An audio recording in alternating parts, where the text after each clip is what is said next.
Nakakatuwa naman dahil meron ng bunga tong tanim kong patola at sigarilyas. Naglagay ako ng fertilizer doon sa mga tanim kong sayote. At ipapakita ko sa inyo yung mga ibang tanim ko dito sa aking mini garden. Hi, hello, minasan konnichiwa. Tara, samahan nyo kami today's mini vlog.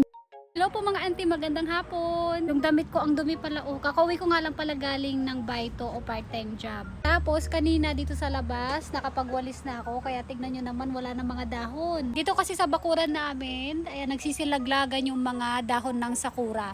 Kapag malapit na ang autumn season, nagsisilaglagan na yung dahon ng sakura. Ngayon malinis, bukas madumi na naman yan. Marami na namang dahon dyan. At least kahit papano malinis. Maraming lamok dito sa labas. Tipaklong. Punta nga pala tayo dito sa aking mini garden kasi meron ako ditong nakita. Huwag yun nalang pansinin tong damit ko no, ang dumi. Tignan nyo, meron na tayo ditong patola. Ganito ba to? Malambot? Pwede na kaya tong harvestin? Ang lambot oh. Huh? Sa tingin yung mga auntie, pwede na kaya tong harvestin? Parang ang lambot oh.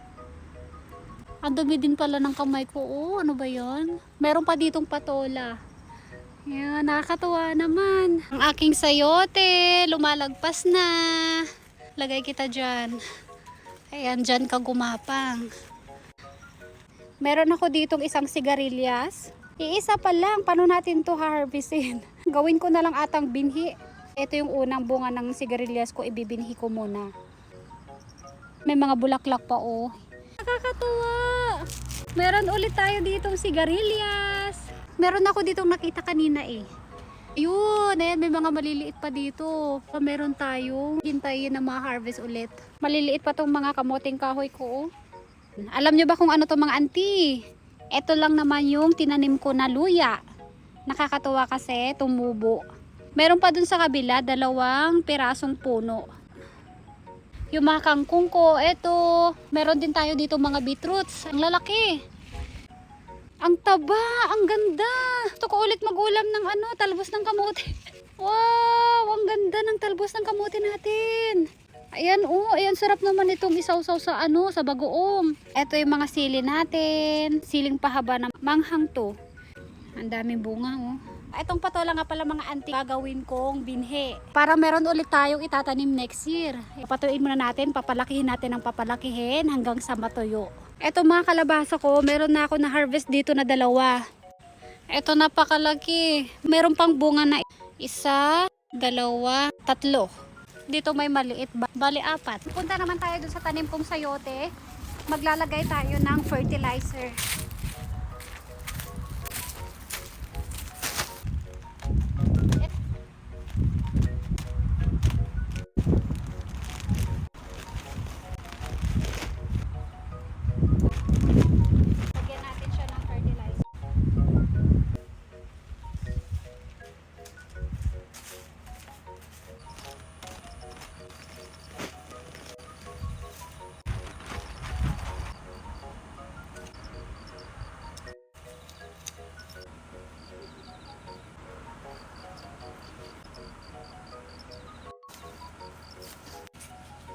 Ang daming talbos. Magapang na sila pataas.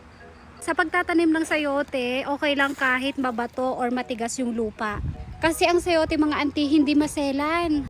Basta ilagay lang talaga sa lupa. 1 piraso lang yung tinanim ko dyan pero tignan nyo naman napakalago. Daming mga talbos na gumagapang. Kailangan alagaan lang at palaging dilig-diligan mga auntie kasi ang sayote ayaw po nila ng masyadong mainit.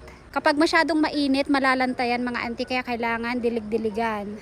Ilang buwan na lang makakapag-harvest na tayo ng sayote. Sa mga nagpa-reserve po mga auntie, abang-abang lang po kayo. Siguradong marami akong ma-harvest niyan mga auntie.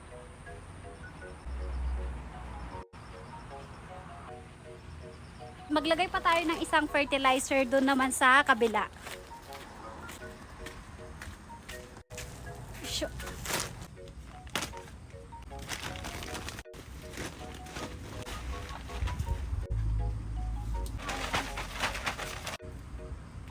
Ito naman yung mga gabi ko, ang lalaki ng dahon. Nung isang araw, nag-harvest na ako ng ilalaing ko. Next time, kukuha ulit ako ng ganito, tapos patuyo ko. Gagawin ko laing. Hilig kasi ako sa laing mga auntie kasi yung nanay ko Bicolana. Basta kahit anong merong gata, napakagaling niyang magluto.